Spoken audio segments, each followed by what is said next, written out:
రమణ మహర్షి. వారణాసి మహాశ్మశానమైతే అరుణాచలం మనోశ్మశానం. ఇక్కడ అడుగు పెడితే జ్ఞానం మన అంధకారాన్ని దహించివేస్తుంది, పుట్టుక చావుల పరమార్థాన్ని తెలియచేస్తుంది. అరుణాచలం వెళ్లిన వారికి ఆ శివయ్యతో పాటు మరొకరు కూడా గుర్తుకు వస్తారు. ఆయనే రమణ మహర్షి, మహాయోగి, ఆత్మజ్ఞాని. శాంతి మీలోపలే ఉంది, దాన్ని అన్వేషించండి అంటారు శ్రీ రమణ మహర్షి. అసలు ఎవరి రమణ మహర్షి? ఆయన నేపథ్యమేమిటి? ఆయన ప్రవచనాలు, కథలు, జీవిత వృత్తాంతం ఈ మ్యూజింగ్స్లో తెలుసుకుందాం. రమణ మహర్షి 1879 డిసెంబర్ 30న మదురై దగ్గరలోని తిరుంజులి అనే గ్రామంలో జన్మించారు. ఆయన అసలు పేరు వెంకటరమణన్. ఆయన తండ్రి సుందరయ్యర్, ఆయన తల్లి అలగమ్మాళ్. చిన్న వయసులోనే ఆయనకు ఆత్మసాక్షాత్కారం కలిగింది. ఆ అనుభూతి ఆయనను ఒకే చోట ఉండనివ్వలేదు. ఎవరో దారిని వెళుతున్న ఒక వ్యక్తి నోట మొదటిసారి అరుణాచలం గురించి విన్నారు. ఏదో చెప్పలేని అనుభూతి కలిగింది. ఆ తర్వాత నుండి అంతర్ముఖుడై ఉండేవారు. అప్పటి నుండి ఇంట్లో ఏ పని చేసేవారు కాదు. చదువు పైన కూడా ఇష్టం ఉండేది కాదు. ఇంట్లో వారు ఆ మార్పులను గమనిస్తూ మందలించేవారు. 1896 ఆగస్టు 29వ తారీఖున ఇంట్లో 3 రూపాయలను తీసుకుని ఒక లేఖలో నేను నా తండ్రిని వెతుక్కుంటూ వెళుతున్నా అని రాసిపెట్టి అన్నీ వదిలేసి అరుణాచలానికి ప్రయాణమయ్యారు. సెప్టెంబర్ 1న తిరువణ్ణామలై చేరుకుని బట్ట, జుట్టు సర్వం ఆ శివయ్యకే అర్పించారు. ఆ రోజు ఆలయంలోకి వెళ్లి తండ్రి, నేను మీ ఆజ్ఞ మేరకు వచ్చేశాను అని కంటనీరు పెట్టారు. ఆ తర్వాత అరుణాచల శిఖరం కింద ఒక గుహలో ధ్యానం చేయటం మొదలుపెట్టారు. అప్పటి నుండి మౌనంగా ఉండేవారు. రోజుల తరబడి ధ్యానంలోనే ఉండేవారు. ఇలా వెంకట్రామన్ రమణులుగా, రమణ మహర్షిగా, భగవాన్ రమణ మహర్షిగా మారారు. ఇది ఆయన ఆధ్యాత్మిక ప్రయాణంలో తొలి అడుగులు. శ్రీ భగవాన్ రమణ మహర్షి జీవితంలో మరిన్ని ఘట్టాలు తదుపరి వీడియోలో తెలుసుకుందాం. నమస్కారం.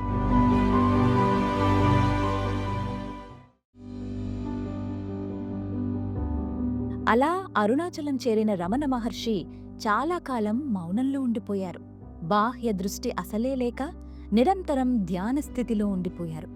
ఆయనకు ఉన్న ధ్యాన తీవ్రత, తేజస్సు గమనించి కొంతమంది ఆయనకు ఆహారాన్నిస్తూ రక్షణగా ఉన్నారు. రమణ మహర్షిని అప్పుడు మౌనస్వామి అని పిలిచేవారు. ఒకసారి మన తెలుగువారైన కావ్యకంఠ గణపతి ఆయనను దర్శించి భగవాన్ రమణులుగా పిలవాలని ప్రజలకు చెప్పారు. తర్వాత కావ్యకంఠ గణపతి భగవాన్కు శిష్యులుగా మారిపోయారు. తరువాత రమణులు తన మౌనాన్ని వీడి కొద్దిగా సంభాషణలు చేసేవారు. తిరువణ్ణామలై వచ్చిన తర్వాత రమణ మహర్షి జీవితకాలం మొత్తం సుమారు 60 ఏళ్లు ఎక్కడికి వెళ్ళింది లేదు. నిన్ను నీవు తెలుసుకో అనేది ఆయన ఎక్కువగా చెప్పే విషయం. మౌనం వీడిన తర్వాత కూడా రమణులు ప్రతిరోజూ పూజలు చేయటం, పెద్ద ఉపన్యాసాలు ఇవ్వటం లాంటివి ఏమీ చెయ్యలేదు. కాని ఆయనది అంతులేని దివ్యమైన ఆకర్షణ. ప్రపంచంలో ఉంటూనే ప్రాపంచిక విషయాలకు అతీతంగా గొప్ప కరుణామూర్తిగా జీవించారు. రమణ మహర్షి గొప్ప జంతు ప్రేమికులు. తన దివ్య ప్రేమను జంతువులకు, పక్షులకు కూడా అందించేవారు. రమణులు జీవితంలో ఎప్పుడూ మహిమలు చేయటమో, అద్భుతాలు సృష్టించటమో చేయలేదు. కాని ఆయన నోటి నుండి ఏ మాట వస్తుందా అని భక్తులు ఆశగా ఎదురుచూసేవారు.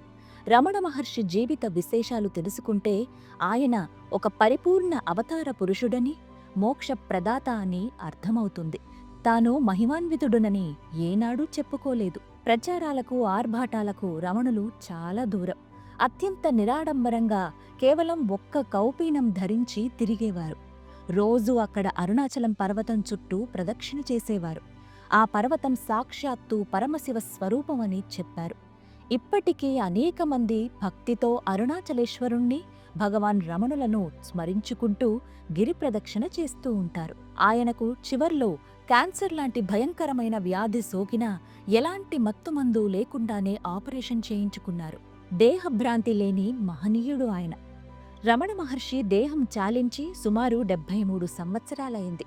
ఆ సమయంలో రమణుల వారి దేహం నుండి ఆకాశంలోకి ఒక జ్యోతి వెళ్లి అరుణాచల కొండలో కలిసిపోవడం చాలామంది చూశారు. రమణాశ్రమంలో అనేక మంది విదేశీయులు సైతం ధ్యానంలో ఇప్పటికీ ఆధ్యాత్మిక అనుభవాలు పొందుతున్నారు. ఆయన దేవుడిని నమ్మని వారిని సైతం భక్తులుగా మార్చారు. ఆ వివరాలు తదుపరి వీడియోలో తెలుసుకుందాం.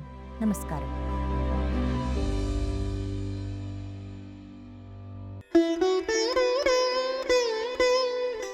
1897 ఫిబ్రవరి నాటికి శ్రీ రమణుల వారు తిరువణ్ణామలై చేరుకుని 6 నెలలు దాటిన తర్వాత అక్కడికి 1 మైలు దూరంలో ఉన్న గురుమూర్తం దేవాలయానికి చేరుకున్నారు. ఆయన అక్కడికి వెళ్లిన వెంటనే పళనిస్వామి అనే వ్యక్తి రమణుల వారిని చూడ్డానికి వెళ్లారు. ఆయనకు రమణులను చూడగానే అంతులేని సంతృప్తి, శాంతం కలిగింది. ఆ సమయం నుంచి ఆయన జీవితాంతం రమణులకు సేవ చేస్తూనే ఉన్నారు. ఆయనకు భౌతిక రక్షణ కల్పించటమే కాక చుట్టుపక్కలకు వెళ్లి భిక్ష స్వీకరించి తనకు రమణులకు ఆహారం వండిపెట్టేవారు. ఆయనకు కావలసినవన్నీ దగ్గరుండి చూసుకునేవారు. 1898 మే నెలలో ఆయన అక్కడికి సమీపంలో ఉన్న మామిడి తోటలోకి మారారు. ఈ కాలంలో రమణులు తన శరీరాన్ని పూర్తిగా నిర్లక్ష్యం చేసినట్లు ఓస్బోర్న్ రాశారు. ఆయన్ను అస్తమానం కుడుతూ ఉండే చీమల్ని కూడా పట్టించుకునేవారు కాదు. ఆయన ఏకాంతాన్ని ఇష్టపడుతున్నా సరే ఆయన ప్రశాంతమైన మౌనం, ఆధ్యాత్మిక సాధనలు నెమ్మదిగా సందర్శకులను ఆకర్షించాయి. ఆయన కోసం కానుకలు తీసుకొచ్చేవారు, ప్రార్థనలు చేసేవారు. ఆయన చుట్టూ వెదురుతో ఒక రక్షణ వలయం కూడా ఏర్పాటు చేశారు. గురుమూర్తం ఆలయంలో ఉండగానే ఆయన కుటుంబానికి ఆయన అక్కడున్నట్లుగా తెలిసింది. గురుమూర్తం ఆలయంలో ఉండగానే రమణులు ఎక్కడ ఉన్నారన్నది ఆయన కుటుంబానికి తెలిసింది. మొదట ఆయన మేనమామ నెల్లియప్పయ్యర్ వచ్చి తన ఆధ్యాత్మిక సాధనలకు ఎటువంటి ఆటంకం కలిగించబోమని ఇంటికి తిరిగి రమ్మని వేడుకున్నారు. రమణులు మాత్రం మౌనంగా ఉండిపోయారు. నెల్లియప్ప చేసేదేమీ లేక తిరుగు ప్రయాణమయ్యారు. 1898 సెప్టెంబర్లో ఆయన అరుణాచలానికి తూర్పు దిక్కుగా ఉన్న పావలక్కుండ్రులోని శివుడి దేవాలయానికి వెళ్లారు. అక్కడకు తన మాతృమూర్తి వచ్చి బ్రతిమిలాడినా తిరిగి వెళ్లడానికి ససేమిరా అన్నారు. ఇలా ఆయన ధ్యాన ప్రయాణం, జ్ఞాన ప్రయాణం మొదలయ్యాయి. భగవాన్ రమణ మహర్షి జీవితం గురించి తెలుసుకోవాలంటే తదుపరి వీడియో చూడండి. నమస్కారం.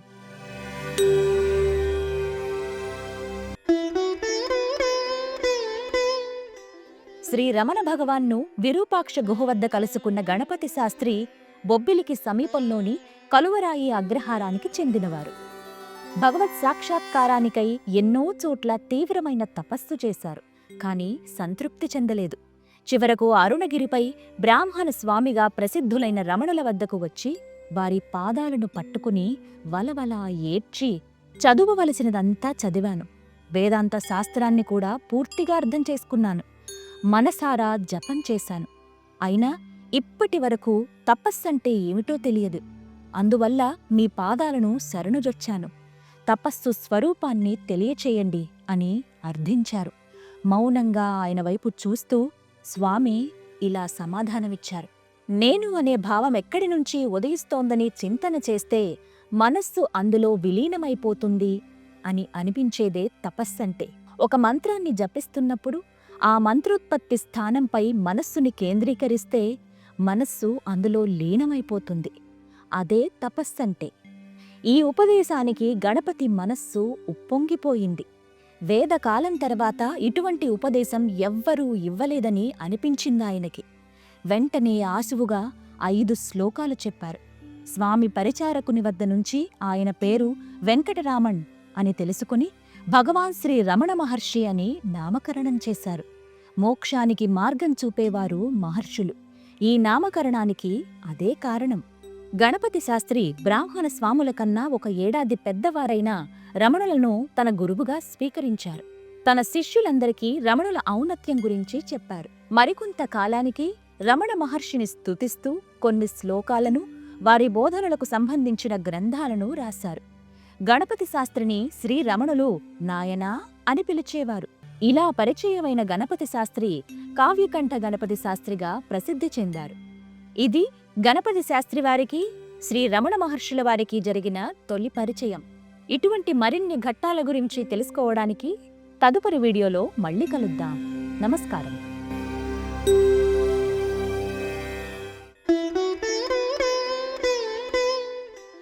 రమణ మహర్షి జీవితాంతం ఎంతో మంది భక్తులను ఆధ్యాత్మిక దారిలోకి తీసుకువచ్చారు. వేరే మతాల వారు కూడా భగవాన్ రమణ మహర్షి భక్తులై ఉండేవారు. వారికి కూడా ఆయన సమానమైన ప్రేమని పంచుతూ ఆధ్యాత్మిక తృష్ణ తీర్చేవారు. అలాంటి వారిలో ఒకరు బ్రిటిష్ దేశానికి చెందిన A.W. చాడ్విక్. బ్రిటిష్ సైనికాధికారిగా దక్షిణ అమెరికాలో ఉండేవారు. బ్రంటన్ రచించిన ఎ సర్చ్ ఇన్ సీక్రెట్ ఇండియా అన్న రచనను చదివి ముగ్ధుడై తన ఉద్యోగానికి రాజీనామా ఇచ్చి 1935 సంవత్సరం నవంబరులో శ్రీ రమణాశ్రమానికి వచ్చారు. అక్కడే స్థిరపడిపోయారు. ఆయన సాధు అరుణాచలంగా మారారు. చివరికి ఆశ్రమ ఆవరణలోనే ఖననం చేయబడ్డారు. ఇతరులు ఏమనుకుంటున్నారో ఏమి చేస్తున్నారో పట్టించుకోవద్దు. నీకున్న సమస్యలు చాలు. మొదట నీలో పరివర్తన తెచ్చుకో. తర్వాత ప్రపంచం సంగతి చూడ్టానికి కావలసినంత సమయం ఉంటుంది. నిన్ను నీవు ఉద్ధరించుకోలేకపోతే లోకాన్నే ఉద్ధరించగలవు అనేవారు శ్రీ రమణ భగవాన్. రమణ మహర్షిని భక్తులు శ్రీ భగవాననో మహర్షి అనో మరే ఇతర అవతారమూర్తి అనో ఆరాధించినా మిగిలిన వాళ్లకి వారు అతి సామాన్యుల వలె కనపడేవారు. కొన్ని వేల మంది నడుమ ఉన్నా కూడా వారు తమ ఆత్మనిష్టలో నిలకడగా ఉండేవారు.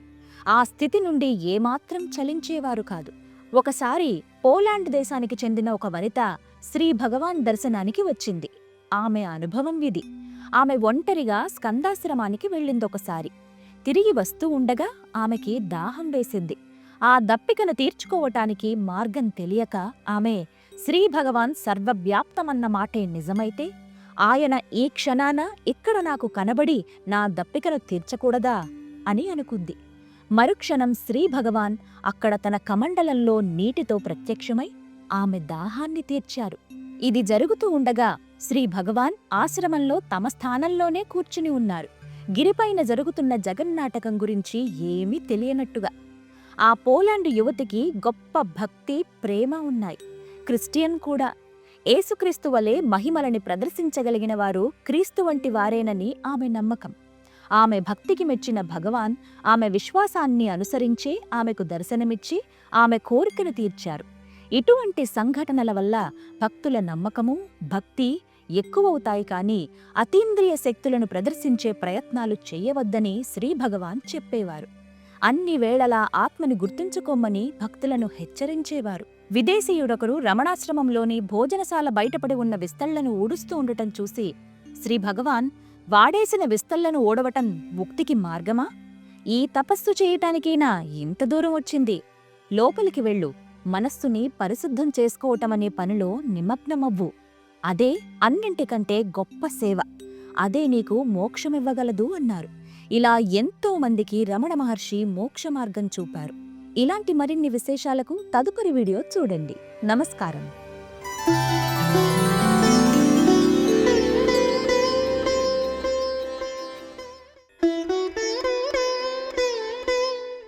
1911లో భారతదేశంలో పోలీసు అధికారిగా పనిచేస్తున్న ఫ్రాంక్ హాంఫ్రీస్ రమణ మహర్షిని చూడ్డానికి వచ్చిన మొదటి పాశ్చాత్యులలో ఒకడు. ఆయన రమణ మహర్షి గురించి ఆంగ్లంలో రాసిన కొన్ని వ్యాసాలు 1913లో ది ఇంటర్నేషనల్ సైకిక్ గెజెట్ అనే పత్రికలో ప్రచురితమయ్యాయి.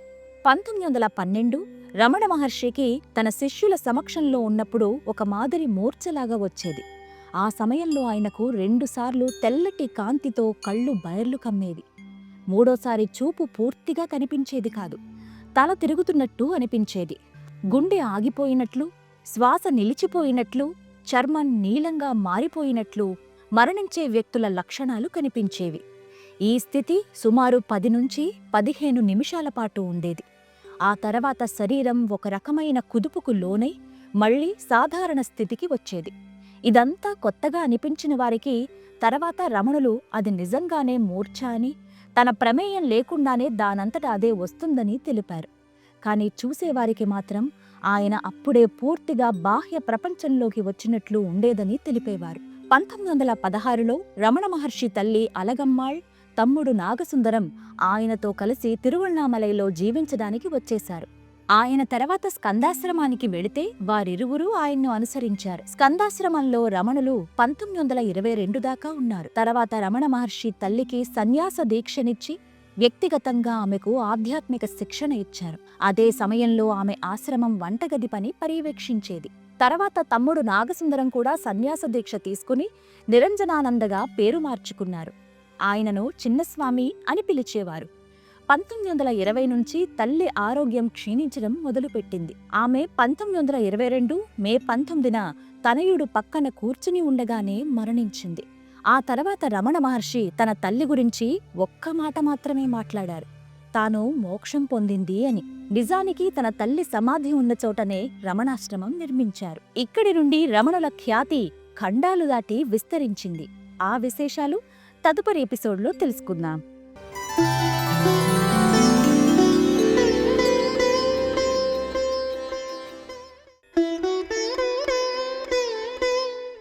రమణ మహర్షి 1922 నుంచి 1950లో ఆయన మరణించేదాకా ఆయన తల్లి సమాధి చుట్టూ ఏర్పడ్డ రమణాశ్రమంలోనే ఉన్నారు. తరచూ స్కందాశ్రమం నుంచి తల్లి సమాధి వరకు నడుస్తూ ఉండేవారు. 1922 డిసెంబర్ నుంచి ఆయన స్కందాశ్రమానికి వెళ్లకుండా కొండ కిందనే ఉండిపోయారు. దాని చుట్టూనే ఈ ఆశ్రమం ఏర్పడింది. మొదట్లో సమాధి, దాని పక్కనే ఉన్న గుడిసె మాత్రమే ఉండేవి. 1924లో ఒకటి సమాధికి ఎదురుగా, ఇంకొకటి ఉత్తరంగా 2 గుడిసెలు నిర్మించారు. ఇప్పుడు పాత హాలుగా పిలువబడే నిర్మాణాన్ని 1928లో నిర్మించారు. రమణ మహర్షి 1949 వరకు అందులోనే నివసించారు. నెమ్మదిగా రమణాశ్రమంలో ఒక గ్రంథాలయం, వైద్యశాల, పోస్టాఫీసు, ఇంకా చాలా సౌకర్యాలు ఏర్పడ్డాయి. రమణులు భవన నిర్మాణంలో తన సహజ సిద్ధమైన నైపుణ్యాన్ని చూపించేవారు. వీటి గురించి అన్నామలై స్వామి తన జ్ఞాపకాలలో వివరించారు. 1938 వరకు అన్నామలై స్వామి రమణుల నుంచి నేరుగా ఆదేశాలు తీసుకుంటూ నిర్మాణాలను పర్యవేక్షించేవారు. రమణులు చాలా సాధారణమైన సన్యాస జీవితాన్ని గడిపేవారు. ఆయన గురించి విస్తృతంగా రాసిన డేవిడ్ గాడ్మ్యాన్ ప్రకారం అందరూ అనుకున్నట్లు ఆయన ఎక్కువ సమయం మౌనంలో కూర్చుని గడిపారన్నది అవాస్తవం. ఆయన తల్లి వారి దగ్గరకు వచ్చినప్పుడు, ఆశ్రమం అభివృద్ధి చెందడం మొదలుపెట్టినప్పటి నుంచి ఆయన ఆరోగ్యం దెబ్బతినేంత వరకు ఆశ్రమంలో వంట కార్యక్రమాలు, విస్తరాకులు కుట్టడం లాంటి కార్యక్రమాల్లో చురుగ్గా ఉండేవారు. అప్పుడు అందరితో మాట్లాడుతూ ఉండేవారు. అనేక కథలు చెబుతూ అందులో అంతర్లీనంగా జ్ఞానాన్ని బోధించేవారు. ఇలా భగవాన్ రమణ మహర్షి వారి జీవితం సాగింది. ఇలాంటి మరిన్ని విశేషాలు తదుపరి వీడియోలో తెలుసుకుందాం. నమస్కారం.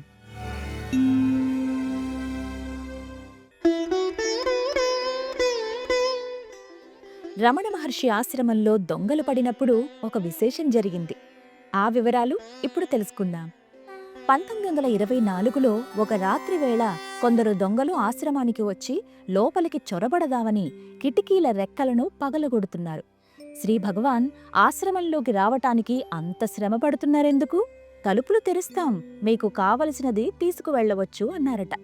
అంతేకాదు, తలుపుని తీయించారు కూడా. అయినా సరే దొంగలు భగవాన్ని భౌతికంగా గాయపరిచారు. ఒక భక్తుడు దీనిని సహించలేక వాళ్లని తిరిగి కొట్టడానికి సిద్ధపడ్డాడు. అప్పుడు భగవాన్ అడ్డుకుని, శాంతం శాంతం, ఇదేం పని? వాళ్ళు దొంగలు, వాళ్ల వృత్తే దొంగతనం చేయటం. అందుకోసం ఏదైనా చేయటానికి వాళ్లు సిద్ధమే. మనమా సాధువులం. వాళ్లు చేసిన చెడు పనులనే మనం కూడా చేస్తే వాళ్లకి మనకి తేడా ఏంటి అన్నారు. ఆ భక్తుడు శాంతించాడు. తరువాత భగవాన్ ఎట్టి పరిస్థితుల్లోనూ తమ సన్యాస ధర్మాన్ని సాధువులు విడవకూడదని చెప్పారు. భగవాన్ అందరికీ అన్ని వేళలా అందుబాటులో ఉండేవారు. వారిని దర్శించటానికి ఎవ్వరి అనుమతి అవసరమయ్యేది కాదు. ప్రారంభ దశలో భక్తులు వారి చుట్టూ పడుకునేవారు. ఆయన రాత్రి వేళల్లో లేచి బయటికి వెళ్లవలసి వస్తే ఆ భక్తుల మధ్య నుంచి ఎంతో జాగ్రత్తగా వెళ్లేవారు. ఒక భక్తుడు ఇచ్చిన టార్చ్ లైట్ను ఎంతో బలవంతం మీద భగవాన్ తీసుకున్నారు. కానీ ఆ టార్చ్ లైట్ను ఎవ్వరికీ ఇబ్బంది కలగకుండా వాడేవారు. రాత్రిళ్లు బయటకు వెళ్లవలసి వస్తే ఆ లైటును నేలమీద పడేట్టు వేస్తే అక్కడ పడుకున్న వారికి నిద్రాభంగం కలుగుతుందని పొట్టమీద పడేట్టు చేసుకునేవారు. ఇతరులంటే అంత శ్రద్ధ భగవాన్ వారికి. స్కందాశ్రమంలో ఒక నెమలి భగవాన్ వెంటే తిరుగుతూ ఉండేది. ఒకనాడు ఒక పెద్ద నల్లత్రాచు ఆశ్రమంలోకి వచ్చింది. నెమలి దాన్ని తీవ్రంగా ఎదుర్కొంది. త్రాచు పడగ విప్పింది. ఇక ఆ సహజ శత్రువులు భీకర పోరాటానికి సంసిద్ధమవుతున్నాయి. భగవాన్ పాము దగ్గరకు వెళ్ళి, ఎందుకు వచ్చావిక్కడికి? నెమలి నిన్ను చంపేస్తుంది, ఇక్కడ్నుంచి వెళ్ళిపో అన్నారు. వెంటనే పాము తలదించుకుని వెళ్ళిపోయింది. ఇలా రమణ మహర్షి జంతువులకు, పక్షులకు, చెట్లకు, సమస్త జీవరాశులకు ఒకటే విధమైన ప్రేమను పంచేవారు. ఆయన జీవితంలో మరిన్ని ఘట్టాలను తదుపరి వీడియోలో తెలుసుకుందాం. నమస్కారం.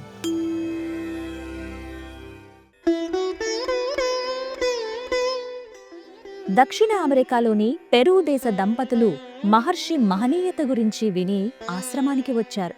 ఒకనాడు వాళ్ళు భగవాన్ సన్నిధిలో ఉండగా వారి సంభాషణ పెరూ దేశం వైపు మళ్ళింది. వాళ్ల ఊళ్ళో ఉన్న బీచ్ గురించి ఆ దంపతులు చెబుతూ ఉండగా, భగవాన్, మీ బీచ్ రోడ్డు మీద చలువరాతిని పరిచారు కదా, మార్గం మధ్యలో కొబ్బరి చెట్లను నాటారు కదా, సముద్రానికి ఎదురుగా చలువరాతి బెంచీలున్నాయి కదా, వాటిల్లో 5వ దానిమీద తరచూ కూర్చునేవారు కదా అని అడిగారు. ఆ దంపతులకెంతో ఆశ్చర్యం వేసింది. మహర్షికి అన్ని వివరాలెట్లా తెలిసాయా అని. వారినడుగగా భగవాన్ చిరునవ్వుతో, నేనెలా చెప్పగలిగితేనేం? ఆత్మకి దేశ, కాలమాన పరిమితులు లేవని మీరు తెలుసుకుంటే చాలు అన్నారు.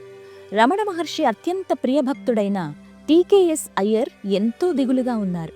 ఊళ్ళో ఎవరో మహర్షిని చులకన చేస్తూ మాట్లాడినప్పుడు తాను తగిన సమాధానం చెప్పలేదే అని. ఆ తప్పుకు శిక్ష ఏమిటని భగవాన్ని అడిగారు. భగవాన్ బదులుగా ఓర్పు, ఇంకా ఓర్పు, సహనం, ఇంకా సహనం అన్నారు. ఆ ఒక్క మాటతో టీకేఎస్ అయ్యర్ గారికి జవాబు అర్థమయ్యింది.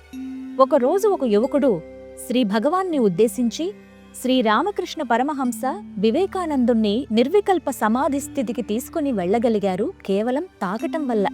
భగవాన్ నాక్కూడా అట్లా చేయగలరా అని అడిగాడు. కాసేపు మౌనం తర్వాత నెమ్మదిగా ఇలా అన్నారు, నీవు ఇంకొక వివేకానందుడివన్నమాట. ఆ యువకుడు ఏం చెప్పాలో తెలియక ఇబ్బంది పడ్డాడు. శ్రీ భగవాన్ ఇలా చెప్పారు, ఆత్మ విమర్శ, ఆత్మ వివేచన, వీటి ఆవశ్యకత గుర్తించటం చాలా కష్టం. ఎవరికి వారే పరిపూర్ణులమనుకుంటారు. ఆ యువకునికి నేను కూడా శ్రీరామకృష్ణుని వలె శక్తిమంతుడనేనా అని పరీక్షించే కుతూహలం కలిగిందే కాని తాను పరిపూర్ణుడనని అనుకోవటం వల్ల కాదు. ఆ అరుదైన అనుభూతిని రామకృష్ణులు ఒక్క వివేకానందునికే కలిగించటానికి కారణమేంటంటే, వివేకానందులు ఎంతో అరుదైన ఆధ్యాత్మికోన్నతిని కలిగి ఉండటమే అని సెలవిచ్చారు. ఇలాంటి సంగతుల వలన భగవాన్ రమణ మహర్షి ప్రాపంచిక విషయాల కంటే ఉన్నతమైనవారు అని అర్థమవుతుంది. ఆయన జీవితంలో మరిన్ని విషయాలను తదుపరి వీడియోలో తెలుసుకుందాం. నమస్కారం.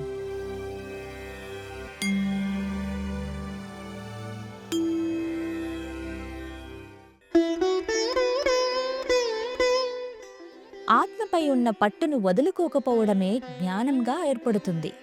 కాని నిజంగా వైరాగ్యం మరియు జ్ఞానం రెండూ ఒక్కటే. ఒకరోజు రమణ మహర్షి ఎదురుగా శిష్యబృందం కూర్చుని ఉంది. ఆయన వారికి శివ సన్నిధానమైన కైలాసం గురించి చెబుతున్నారు. ఒక భక్తుడు ఆయన పూర్తిగా చెప్పేదాకా ఆగలేక, స్వామీ, అసలు కైలాసం అనేది ఉందా? ఉంటే అక్కడికి మనం పోగలమా అని అడిగాడు. రమణులు నవ్వి, ఉంది. మనం ఉన్న చోటే కైలాసం. మనకు పుట్టుక, పెరుగుదల, చావు లేవు. ఎల్లప్పుడూ ఉండేవారమే అన్న సత్యాన్ని అవగతం చేసుకుంటే మనం ఉండే ప్రతి చోటు కైలాసమే అన్నారు.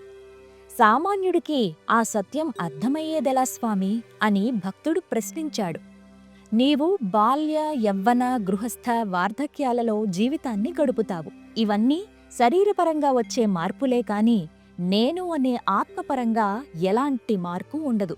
ఆ విషయం స్పష్టంగా అర్థం చేసుకుంటే నిన్ను నీవు తెలుసుకుంటావు. అలా తెలుసుకున్నవాడికి తాను ఏ లోకంలో ఉన్నది వివరంగా బోధపడుతుంది అంటూ సాధకుడు జ్ఞానిగా మారవలసిన ఆవశ్యకతను వక్కాణించారు రమణులు. కొందరు ఏ సమస్యలు లేకున్నా ఆనందంగా ఉండలేరు. అది వారి సహజగుణం. జీవుడు కష్టసుఖాలను ఎంపిక చేసుకుని మరీ అనుభవిస్తాడన్నది ఒక వర్గం జ్ఞానుల భావన. ఆనందమనేది కోరుకుంటే లభించే వస్తువే అని వారంటారు. తృప్తి లేని వారికి కోరికలు అణగవు.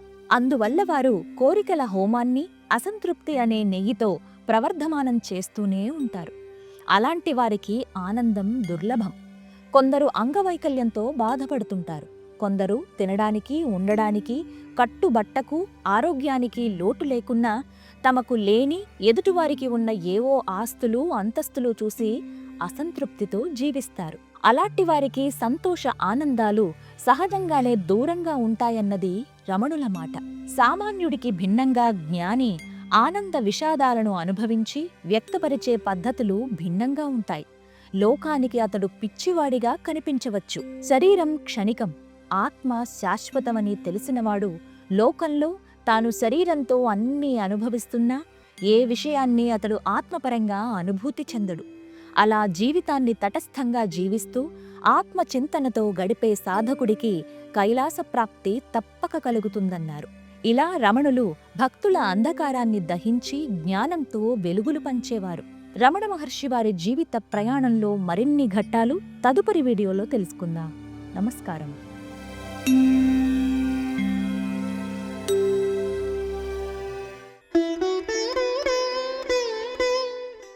మీకు తెలుగు సాహిత్యం పరిచయం ఉంటే చలం అనే రచయిత పేరు తప్పకుండా పరిచయం ఉండే ఉంటుంది. ఆయన రచనలు దాదాపు 100 ఏళ్ల తర్వాత కూడా ఇప్పటికీ పాఠకులను అలరిస్తూనే ఉంటాయి. ఆయన అసలు దేవుణ్ణి నమ్మరు. సంప్రదాయాలంటే చిరాకు, ఋషులు మహర్షులంటే ఒళ్ళు మంట, హిందూ ఆచారాల ద్వేషి. అలాంటి చలంని రమణ మహర్షి ఎలా మార్చారు? దేవుడిపైన నమ్మకం ఎలా పెంచారు? చలంలో మార్పు ఎలా కలిగింది? చివరికి చావు వరకు అరుణాచలంలో ఎలా ఉన్నారు? అసలు చలం ఎలా అరుణాచలం చేరగలిగారు తెలుసుకుందాం. చింతా దీక్షితులు, చలం మంచి మిత్రులు. ఇద్దరూ విద్యాశాఖలో ఉద్యోగులు. దీక్షితులు గారు ఎలా అయినా సరే చలాన్ని అరుణాచలం దర్శింపచేయాలని తెగ ఆరాటపడేవారు. ఎన్నోసార్లు ప్రయత్నించారు. ఒకరోజు చలం తన ఇష్టం వచ్చినట్లు రమణాశ్రమంలో ప్రవర్తించటానికి ఒప్పుకుంటే వస్తానన్నారు. ఇద్దరూ అరుణాచలం చేరారు. ఒకరోజు రమణ మహర్షి అరుణాచలం కొండ దిగి వస్తూ ఉండగా అందరూ భక్తితో ఆయనకు దారి ఇచ్చి చేతులు కట్టుకుని నిలబడ్డారు. మన చలం ఆయన వచ్చే దారికి అడ్డంగా నిలబడి నిర్లక్ష్యంగా సిగరెట్ పొగ వదులుతున్నారు. చింతా దీక్షితులు ఈ దుర్మార్గుణ్ణి ఎందుకు తీసుకొచ్చాను అని తలపట్టుకున్నారు. రమణ మహర్షి చలం దగ్గరకు రాగానే ఆయన ముఖం మీద సిగరెట్ పొగ వదులుదామనుకున్నాడు. రమణ మహర్షి పక్కకు తప్పుకొని ఒక్క క్షణం సూటిగా చలం కళ్లల్లోకి చూశారు. ఆ క్షణం ఏం జరిగిందో తెలియదు. చలం ఆయన కాళ్ల మీద పడి ఉన్నాడు. ఆ తర్వాత ఏం జరిగిందో చలమే చెబుతున్నారు. ఆకాశాన్నంటే గంభీర శ్యామలాకృతి నాపై దృష్టి నిలిపింది. ఇనుమును చీల్చే విపరీతాగ్ని కీలవలే, పాషాణాన్ని కరిగించే కేంద్రీకృత సూర్యరశ్మి వలె ఆ తేజోమయ వీక్షణం నా హృదయాంతరాళంలోకి దూకి భగ్గున మండింది. నేను లేను, నేను భావించుకున్నది ఏదీ లేదు అంటున్నాడు చలం. ఆ క్షణం నుండి చలం జీవితం అరుణాచల రమణునికి అంకితమైపోయింది. అత్యంత భక్తిపరుడిగా మారిపోయారు. ఆయన జీవితం మొత్తం రమణ మహర్షి గారు మళ్లీ తన కళ్లల్లోకి చూడటం కోసం ఎదురు చూశారు. చూడగా చూడగా మరో 2 సార్లు ఆ అదృష్టం దక్కింది. తాను రాసిన రచనలు అన్నీ అబద్ధమని, వ్యర్థమని, దేవుడు ఉన్నాడు అని రచనలు చేశారు. చివరికి అక్కడే తనువు చాలించారు. అదృష్టవంతుడు. చలం అరుణాచలం వచ్చేశాక పాత స్నేహితులైన శ్రీశ్రీ మొదలగు మిత్రులు చలానికి స్కాచ్ విస్కీ త్రాగి ఉత్తరం రాస్తున్నాము అని హేళనగా వ్యంగ్యపూర్వకంగా ఉత్తరం రాశారు. వారికి చలం జవాబు ఇట్లా రాశారు: ఇక్కడ సాటిలేని దివ్యోన్మత్తతను ప్రసాదించే పానీయాన్ని కనుగొన్నాను. దీనిని ఒక్కసారి సేవిస్తే శాశ్వత ఆనందంలో నిలిచిపోతారు. అనంతరం దుష్ఫలితాలు ఉండవు. ఇది స్వయం ప్రకాశమానమైనది. మీరు కూడా ధైర్యం ఉంటే వచ్చి సేవించండి అని రాశారు. అంటే మీరు కూడా వచ్చి రమణుల శిష్యులుగా మారిపోండి అని. ఇలా దేవుణ్ణి నమ్మని వారిని కూడా ఆయన భక్తులుగా మార్చారు రమణ మహర్షి. రమణ మహర్షి వారి జీవితంలో మరిన్ని ఘట్టాలు తదుపరి వీడియోలో చూద్దాం. నమస్కారం.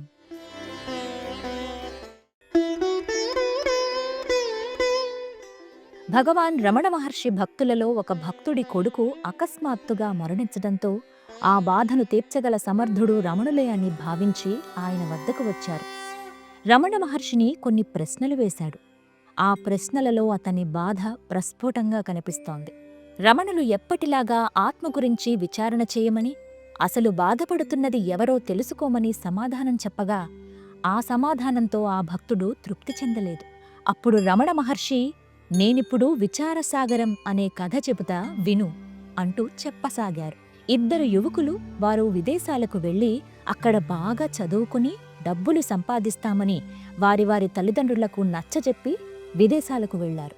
కొంతకాలానికి వారిద్దరిలో ఒకడు మరణించగా మరొకడు బాగా చదువుకుని మంచి జీవనం గడుపుతున్నాడు. కొంతకాలం గడిచింది.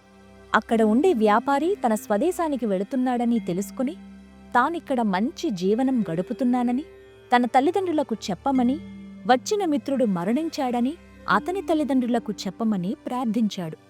బ్రతికున్నవాడి తల్లిదండ్రులకు తమ బిడ్డ మరణించాడని, చనిపోయిన వ్యక్తి తల్లిదండ్రులకు తమ పిల్లాడు ఉన్నతమైన జీవనం గడుపుతున్నాడని పొరపాటుగా తప్పుడు సమాచారం చేరవేస్తాడు. దాంతో జీవించి ఉన్నవాడి అమ్మానాన్నలు తీవ్రంగా బాధపడుతూ ఉంటారు.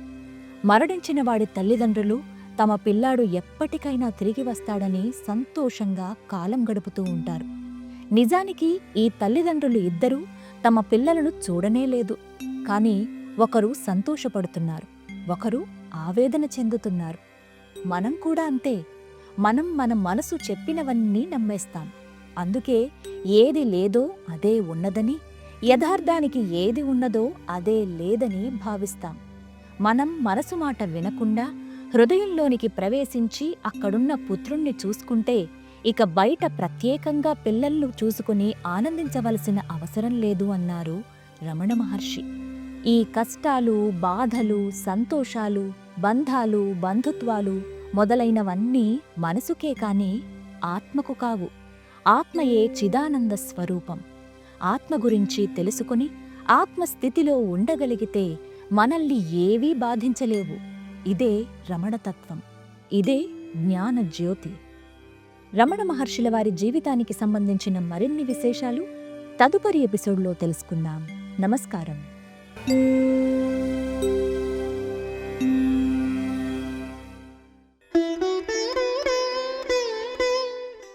1938 నవంబర్లో రమణాశ్రమం వచ్చిన స్పానిష్ అమెరికన్ వనిత మెర్సిడెస్ డి అకోస్తా రమణ భక్తురాలు.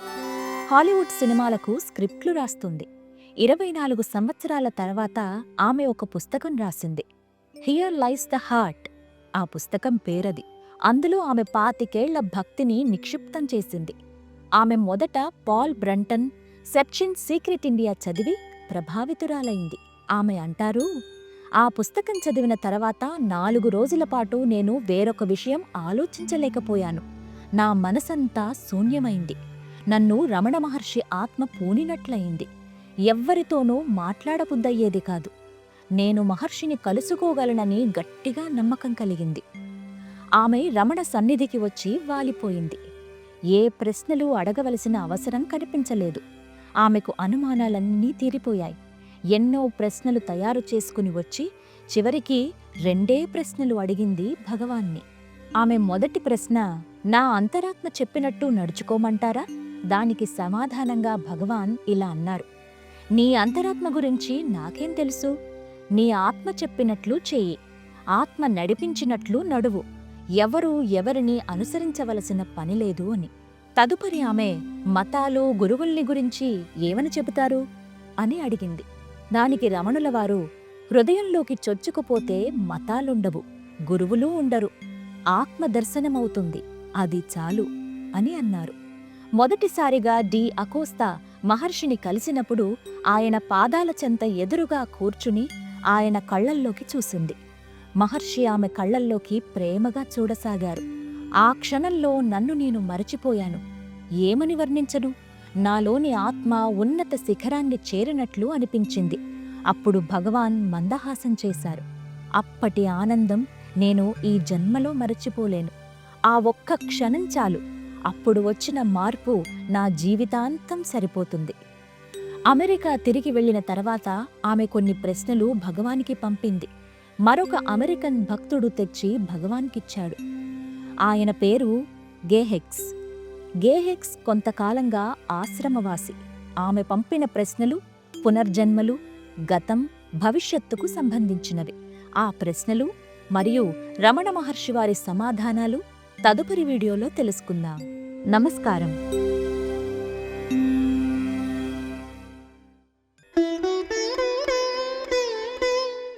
స్పానిష్ అమెరికన్ భక్తురాలు మెర్సిడెస్ అకోస్తా రమణులను అడిగిన ముఖ్య ప్రశ్నలు, సమాధానాలు ఈ వీడియోలో తెలుసుకుందాం. పునర్జన్మ వాస్తవమా? నిజంగానే పునర్జన్మ ఉంటుందా? ఇప్పటి జన్మ వాస్తవమైతే? పునర్జన్మ వాస్తవమే. ఇంతకుముందు జన్మించి ఉండటం నిజమైతే మళ్లీ జన్మించడమూ నిజమే అవుతుంది అని రమణులవారు అకోస్తాకు సమాధానమిచ్చారు.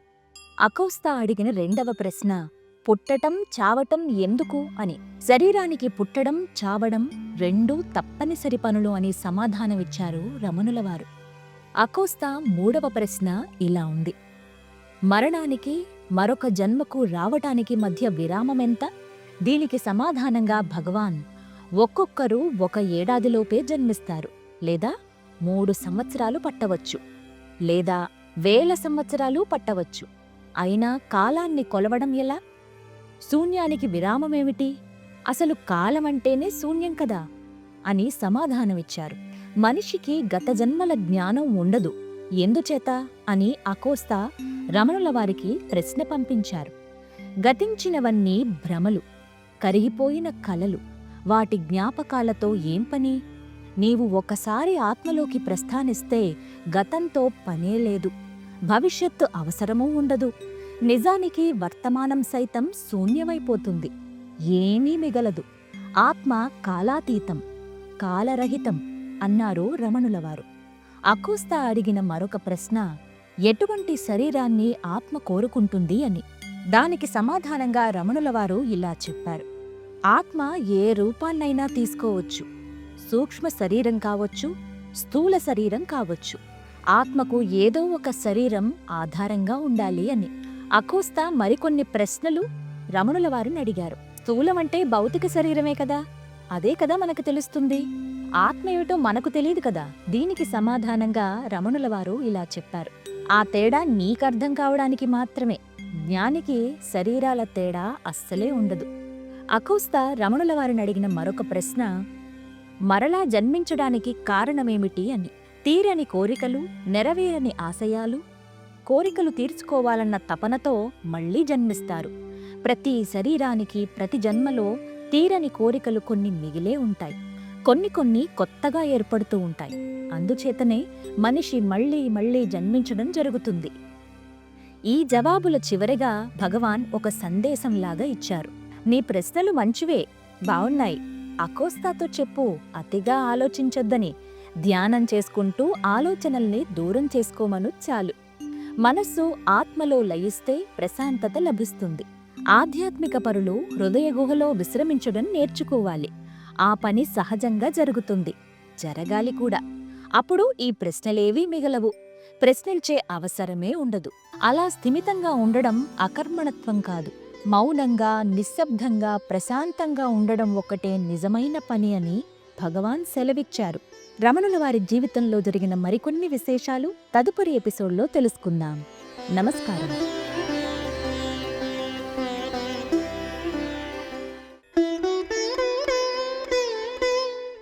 రమణ మహర్షి ఆశ్రమానికి ఎంతో మంది తమ సందేహాలు తీర్చుకోవడానికి వచ్చేవారు. అలా ఒకసారి ఉత్తర భారతదేశానికి చెందిన భక్తుడొకరు ఒక చీటీ రాసి భగవాన్ చేతికి అందించారు. ఆ చీటీలో ఉన్న విషయమేమిటంటే, బృందావనంలో శ్రీకృష్ణుని నిజస్వరూపం దర్శిస్తే నా కష్టాలన్నీ తొలగించుకునే శక్తి లభిస్తుందా? వారిని దర్శించి నా భారవంతా అర్పించాలని కోరికగా ఉన్నది. భగవాన్ ఆ చీటీ చూసి ఇలా సెలవిచ్చారు: దానికేమి, అట్లే చేయవచ్చును. వారిని చూచిన వెనుక మన భారమంతా వారిపైనే ఉంటుంది. ఇప్పుడు మాత్రం ఆ చింత మీకెందుకు? భారమంతా వారిపైనే వేస్తే సరికదా, వారే చూసుకుంటారు. మరలా ఆ భక్తుడు ఇలా అడిగారు: నేనిప్పుడు ఆ కృష్ణుని నిజస్వరూపం చూడాలంటే బృందావనానికి వెళ్ళి వారిని ధ్యానించాలా? ఎక్కడ ఉని ధ్యానించినా సరేనా? భగవాన్ ఇలా సెలవిచ్చారు: తన ఉనికి తానెరిగి తానెక్కడుంటే అక్కడే బృందావనం గాని ఎక్కడో బృందావనం ఉన్నదని పరిగెత్తనక్కర్లేదు. వెళ్ళవలనన్న తీవ్రత కలవారు వెళ్ళవచ్చునే గాని వెళ్లకుంటే లాభం లేదన్న నిబంధన ఏమున్నది?